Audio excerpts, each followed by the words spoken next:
जयपुर से एक बेहद दर्दनाक और गंभीर मामला सामने आया है, जिसने एक बार फिर से सीवरेज सफाई व्यवस्था और मजदूरों की सुरक्षा को लेकर बड़े सवाल खड़े कर दिए हैं। झोटवाड़ा इलाके में सीवर लाइन की सफाई के दौरान 2 सफाई कर्मियों की मौत हो गई, जिसके बाद पूरे क्षेत्र में हड़कंप मच गया। बताया जा रहा है कि दोनों मजदूर एक ठेकेदार के तहत सीवर की सफाई का काम कर रहे थे।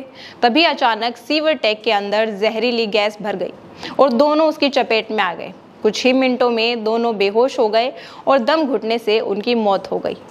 मौके पर मौजूद लोगों और अन्य कर्मचारियों ने तुरंत दोनों को बाहर निकालने की कोशिश की और अस्पताल भी पहुंचाया, लेकिन डॉक्टरों ने उन्हें मृत घोषित कर दिया। इस घटना के बाद मौके पर अफरा तफरी का माहौल बन गया और स्थानीय लोगों में भी गुस्सा और दुख देखने को मिला। मृतकों की पहचान अजय और राम बाबू के रूप में हुई है, जो अलग अलग क्षेत्रों में आकर मजदूरी कर अपने परिवार का पालन पोषण कर रहे थे।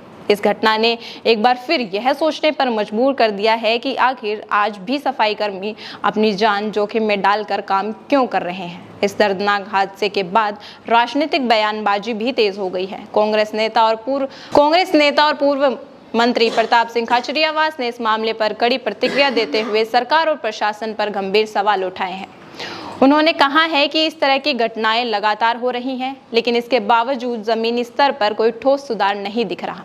खाचरियावास ने साफ तौर पर मांग की है कि मृतक परिवारों को 1-1 करोड़ रुपए का मुआवजा दिया जाए और साथ ही जिम्मेदार ठेकेदारों और अधिकारियों के खिलाफ सख्त कार्रवाई की जाए। सबसे बड़ा सवाल यह है कि जब सुप्रीम कोर्ट और कई बार सरकार की तरफ से ये निर्देश दिए जा चुके हैं कि बिना सुरक्षा उपकरणों के किसी भी सफाई कर्मी को सीवर में नहीं उतारा जाएगा, तो फिर ऐसी घटनाएं क्यों हो रही हैं? क्या ये नियम सिर्फ कागजों तक सीमित रह गए हैं या फिर जमीनी स्तर पर इनका पालन ही नहीं हो रहा?